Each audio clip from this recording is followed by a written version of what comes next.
Welcome back to Investing Talk Podcast. Today we're focusing on Teradyne, ticker TER. You shared some interesting information about this company, and our goal is to really understand what's critical for you right now. We've got recent articles, a thorough due diligence report, and a company overview. Think of this as getting up to speed fast. Okay, let's frame what Teradyne actually does. They're a major player in automated test equipment and robotics.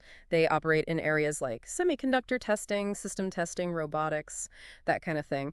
Their technology plays a vital role in ensuring the quality of everything from your phone to sophisticated automotive systems. Right. And we have a lot on our agenda today. Upcoming earnings, some new partnerships they've announced, how the stock's been doing, what analysts are thinking, and the bigger industry picture as well. We'll also look into their financial health, what advantages they might have, their competitive landscape, and maybe what the future could hold. Our aim is really to give you a clear and insightful view of Teradyne based on the info you sent over. Okay, let's unpack what's happening right now. Well, first off, what's particularly notable in the short term is their upcoming Q1 2025 earnings announcement. That's set for Monday, April 28th at 5 p.m. Eastern Time. And then there's a conference call the next morning, Tuesday, April 29th. That's definitely a key date, for potential new information. Absolutely. A date to circle on the calendar. And beyond just the numbers, we've seen some interesting recent developments regarding their products and partnerships. For instance, they've launched a new production system for double-sided wafer probe testing, specifically designed for silicon photonics. And that's quite significant when you consider the advancements happening in silicon photonics. That's a technology using light instead of electricity to transmit data within chips, much faster speeds, lower power use. So Teradyne's new testing system suggests they're positioning themselves right at the forefront, ensuring the reliability of these next-generation components. It's a market expected to see substantial growth. Makes sense. And they've also established a strategic partnership, this one with Infineon, focusing on advancing power testing. That really highlights their dedication to, well, a pretty critical area of semiconductor development. It does, and if you connect this to the broader trend, power efficiency and management are becoming incredibly critical. Think about electric vehicles, more demanding computing applications, everything, really. Infineon is a major player there, so this collaboration seems like a very strategic alignment. It likely focuses on developing more efficient testing for advanced power semiconductors, which could give Teradyne a leg up as, say, EV adoption accelerates. Okay, interesting. We also saw some movement in the robotics division, a partnership between Teradyne Robotics and Analog Devices. Their stated goal is to accelerate AI-driven collaborative automation in manufacturing. Sounds like it could really, change how things get made. It certainly has that potential. Integrating AI into collaborative robots or cobots allows them to be more adaptable, learn from tasks, but that requires really sophisticated testing to ensure they function safely and effectively alongside humans. Analog Devices brings its expertise in signal processing, which is, crucial for AI applications in robotics. Right, it all connects. And finally, just in terms of recent news, they've announced a succession plan for their semiconductor test division. That sort of suggests a long-term strategic view within the company, thinking ahead about leadership. That type of planning is often seen as a positive sign. A well-managed company, it provides a sense of stability, reassures investors about the continuity of their strategic direction. Okay, so that gives us a pretty good picture of what's been happening recently. Now let's maybe shift gears and look at it from the investor's perspective, the market impact. Over the past 52 weeks, the Teradyne stock hasn't performed particularly well. It's down significantly, about 36.9%. That's definitely underperforming the broader market indices. Might raise some questions. It does lead you to ask why, right? The information suggests that even though they actually beat earnings expectations for Q4 2024, the stock fell afterwards. And that was apparently due to weaker guidance for Q1 2025. The market is always looking forward. That's such a key point. Past performance isn't always indicative, especially if the outlook dims a bit. Interestingly, though, despite this, analysts seem to have a different take. They've given Teradyne a moderate buy rating, and the mean price target is $114.60. And what's really intriguing there is that $114.60 target represents a substantial premium compared to the recent opening price of around $79.44. It suggests analysts on average see significant potential upside. So you have to wonder, what are they seeing long term? Maybe in robotics or that silicon photonics testing we mentioned, that makes them bullish despite near-term headwinds. It definitely presents a bit of a puzzle, doesn't it? Short-term caution from the market, but longer-term optimism from analysts. And just for context on the stock's movement, it's traded between a 52-week low of about $65.77 and a high of $163.21.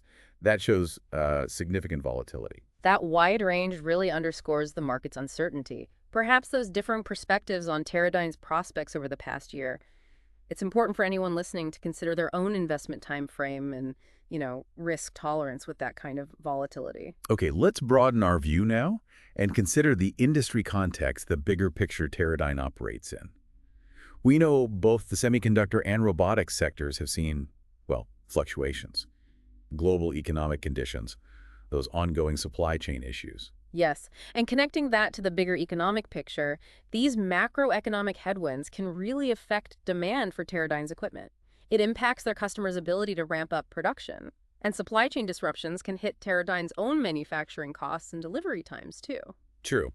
However, one aspect that stands out as a potential strength for Teradyne is their diversified portfolio. They're in both semiconductor testing and robotics. That diversification is definitely a valuable asset. If one sector slows down, the other might offer some stability, maybe even growth. It helps mitigate the overall impact. And we're also seeing this general trend across industries towards advanced tech like AI and collaborative robotics. It's interesting that Teradyne has been actively forming those strategic partnerships in precisely these areas, like we talked about. That proactive approach, partnering in key growth areas, suggests they're really paying attention to these trends. They seem to be positioning themselves to take advantage, not just react, but actively shape their future involvement. Right. Now, let's dig into the financials. Take a closer look at Teradyne's financial health. For fiscal year 2024, they reported net sales around $2.82 billion. And the forecast for fiscal 2025 is looking like $2.995 billion. That's about a 6.23% increase expected. Suggests revenue growth. It does, but it's also important to look at the trend over a slightly longer period. The information shows that after a big jump in revenue back in 2021, they actually saw declines in 2022 and 2023 before that rebound in 2024. So that historical context helps frame the current growth projection. That up and down pattern really underscores the cyclical nature of the industry we were just talking about, doesn't it? Okay, looking at profitability. Projected adjusted EPS for fiscal 2025 is $3.38. That's almost a 5% increase from the $3.22 in 2024. And for the upcoming Q1 2025, the adjusted EPS projection is $0.61. That's a pretty significant 19.6% jump year over year. Those look like encouraging signs for near-term profitability. They do. Those figures suggest that while revenue growth is expected, the company's also focusing on, let's say, improving earnings efficiency. That strong projected EPS growth for Q1 is particularly noteworthy. And here's something really interesting from the reports. Teradyne's debt-to-equity ratio is 0%. That's right, zero debt. That paints a picture of a very, very solid financial foundation. A zero debt-to-equity ratio is, well, quite remarkable. It points to very conservative financial management. It gives them significant flexibility, doesn't it, to navigate downturns or invest in growth without worrying about debt payments. Exactly. And it's also expected they have strong cash flow management, backed by substantial cash and short-term investments. Just reinforces that robust financial position. And strong cash flow is crucial. It funds operations, R&D, potential acquisitions, another layer of stability and flexibility. Okay, moving on to what gives Teradyne an edge, their competitive advantages. It seems clear they have a strong position in advanced automated test equipment and robotics, especially within the semiconductor sector, probably supported by patents and just deep technological expertise. And their leadership in AI-related semiconductor testing seems particularly key. The information indicates they hold over 50% of the custom ASIC market. These are those specialized chips for specific applications, like AI processing. In a booming area like AI, that kind of market share is a huge strength. The dominant position, especially as AI keeps growing. However, we also need to acknowledge the challenges. The cyclical nature of the semiconductor industry, as we've discussed, that remains a potential risk to revenue stability. Absolutely. That cyclicality means demand for their testing gear can swing based on the overall semiconductor market health, which in turn is influenced by broader economic trends and demand for electronics. And the information also mentioned challenges specifically within their robotics segment that could potentially impact overall growth. It's worth remembering that while robotics has huge long-term potential, the pace of adoption can vary. Successfully navigating challenges in that segment will be pretty key for Teradyne to fully realize its growth ambitions there. So looking ahead, what can we expect?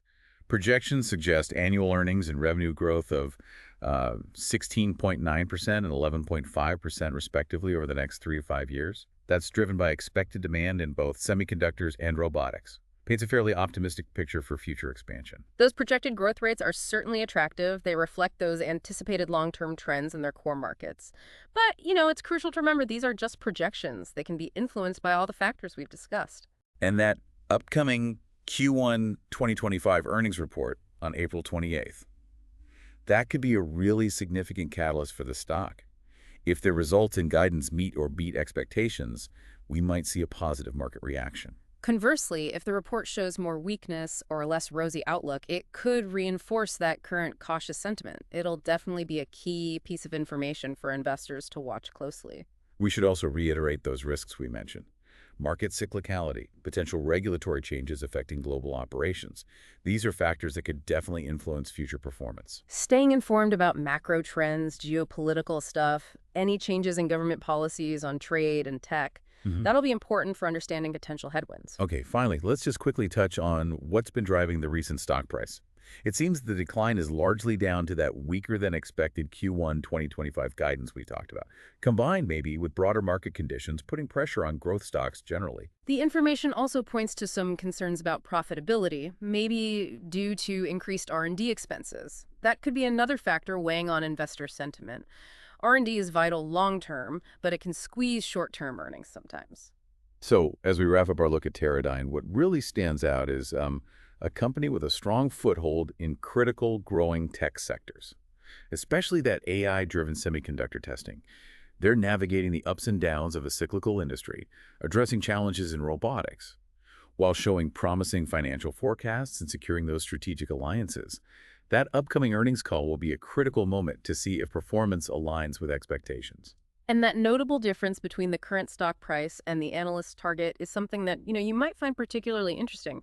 It suggests that potential divergence between market sentiment and analyst views raises the question of whose assessment proves more accurate down the line. This overview provides, I think, a solid foundation based on the information you shared.